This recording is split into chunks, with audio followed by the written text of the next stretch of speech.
Hello, everybody, and welcome back to part 20 of ASMR Robinhood. And today I am just taking a quick look at how TikTok and Microsoft are having a love child. And is it going to go to 240? I don't know, but it sounds like a meme. But I'm also going to look over here and look at Kodak. Kodak, look at you. What are you doing, Kodak? Of course you aren't going to be sustainable.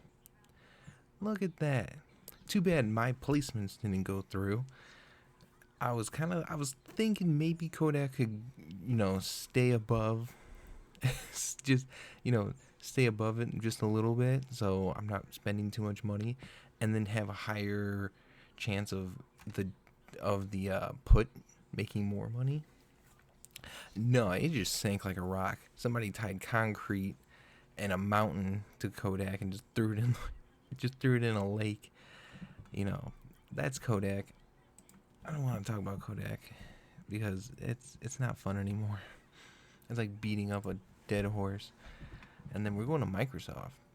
Microsoft. They're over here. What, last month? Having all this fun down here, being broke, and then it shoots way up. Let's actually look. So yeah, they were doing the same thing what they did in the middle of July, and then they shot down, and then they picked up. They had to put themselves back in the news, back somewhat in relevancy, even though they're always relevant and they're everywhere. But apparently, if they wanted to just be that guy to own TikTok, and holy smokes, my 10 calls that I've had for months now are surprisingly, you can't see it, but there's a thumbs up there. There's a nice going on. And that's pretty much it. They've hit their earnings, which was crazy good. Of course they would. And then TikTok came along. Great. Anybody who has puts, calls, anybody who has calls, TikTok is great. And then I just want to take a quick look at Tesla, just for fun, how Tesla has been hanging around the 1500 mark, and I think it's just gonna keep playing footsies with the 1400 mark, or the strike point, or the price point, whatever analogy you want to use, or lingo. I don't even know what I'm talking about, but they seem to just love playing around the 14 and 1600 mark. Just as a quick, since I'm talking about it, might as well put context. Well, I'm going to be definitely looking out for Tesla. And then what I really wanted to make this video about, space. Yes, sir. Space. Yes, sir. How many more fingers can I crack? Look at that, space. Now, it may show my total return in today's negative, which it hasn't updated the system. Usually they do that only when the market's open. So this number should be somewhere in the plus. Hopefully, fingers crossed, because I'm definitely betting hard against space or Virgin Galactic Holdings. Just calling it space, whatever. So they missed their earnings. That's really close. Their earnings, their estimated and their actual are really close, but still they missed their hype. They missed their hype. You know what? I was definitely, I'm there. I am there. I didn't like space. I said space wasn't gonna be a viable thing, and then it came true. I don't know anything about the market. I don't know any inside. I just knew. Of course, now it's hindsight. Of course, I'm gonna start sounding like I'm bloated and gloated and gloating and whatever rhymes you want to put. But I did pretty much call it, or I did pretty much put it in perspective. But I'm just gonna see what my percentage is tomorrow, which would actually, I didn't even say the date, which is a Monday. It's beginning of the week for August market week. And I do want to sell space somewhere in between here. Of course I do, because I have one coming right up. Silly goose. But yeah. And there's another one. Surprisingly, my profile went green, went green out of the this is really hard to watch sometimes, but there's been deficits where I could have potentially lost all my money very early, but still, this is not. I'm kind of numb to losing money so far. Gaining money and losing money, I'm not, like, the thrill isn't gone, but I'm definitely numb to the losses now, and I don't work off of impulse except for that 1 week where I kind of sold my green stocks just to recover something. Oh yeah, but I'm gonna move on from there. AMD, I knew that I was gonna be losing. It only has to go down $10. Nice for 69. Boeing was in the green for me for this put, or these two puts. But I guess they're going up. I don't know how to explain that. Square, of course, they're gonna hit earnings. They're gonna do great. They're like they're everywhere. They're not everything. They're not that yet. They're not Microsoft yet. I wonder if they'll be bought out by somebody. It's really, really interesting. But it's gonna be Wednesday for Square. I'm gonna be there when it happens. When they decide to go up to maybe 250, or not 250. I'm thinking about the Microsoft. It's gonna be about 150. I want to say 150, where their strike price is gonna be at. DraftKings, man. DraftKings is if there's like a crumb of sports, that's gonna jump up. And I don't know how else to explain DraftKings. They only work off of sports. If there's no sports, there's no DraftKings. Or people in the arenas kind of deal.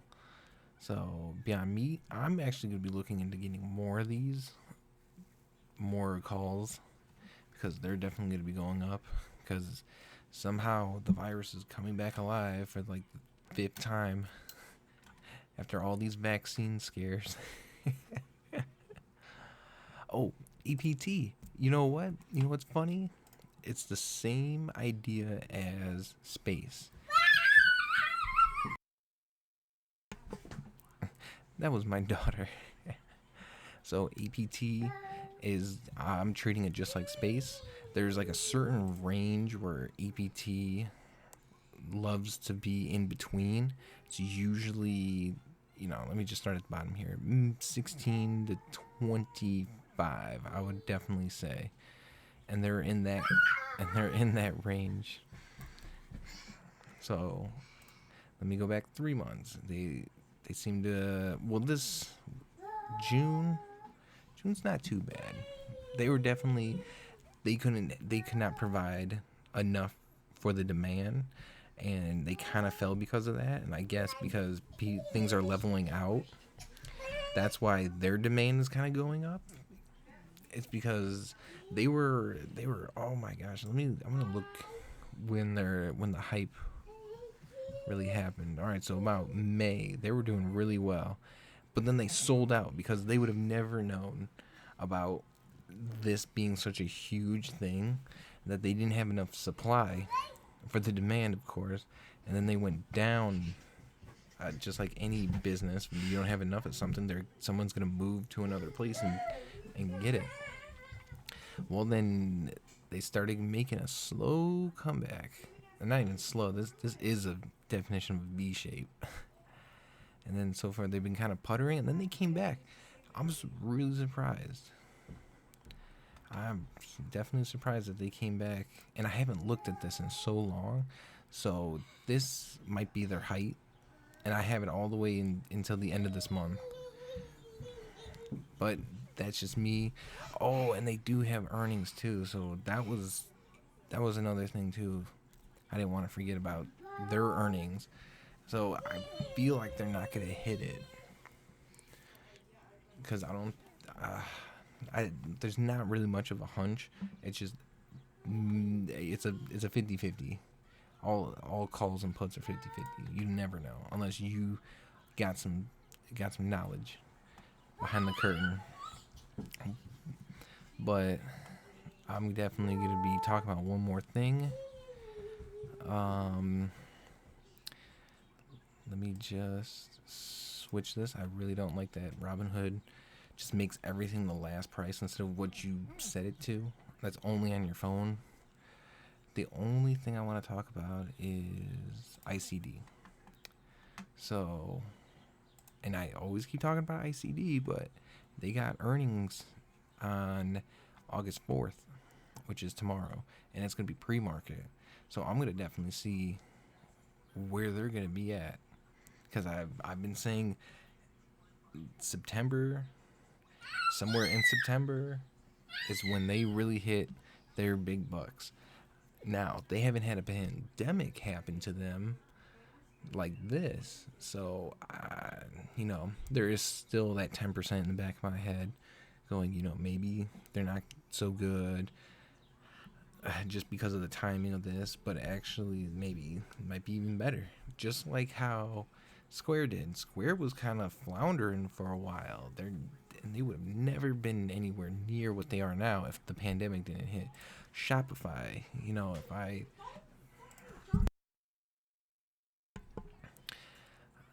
go to Shopify was nowhere near. They were nowhere near the $1,000 mark. That's insane. They were only down here for the longest of time. Then the virus hit, and then they just had these like crazy dips. And then they just went full gas, no brakes, right up to the top, except for maybe here. But that's only because they were playing footsies with the $1,000 mark. So that might be another thing, but their premiums are super high. It's insane, and I think they had earnings too. Yeah, they completely smashed it. Like they were one of those. Like look at how close their earnings were, and then all of a sudden it split, and then just skyrocketed. But man, if anybody predicted Shopify to be this good, man, you got some crystal balls. But anyway, I would like to thank everybody for listening or watching. Take care. Hope you have a good week. Make that money. And I'll see you tomorrow. Take care.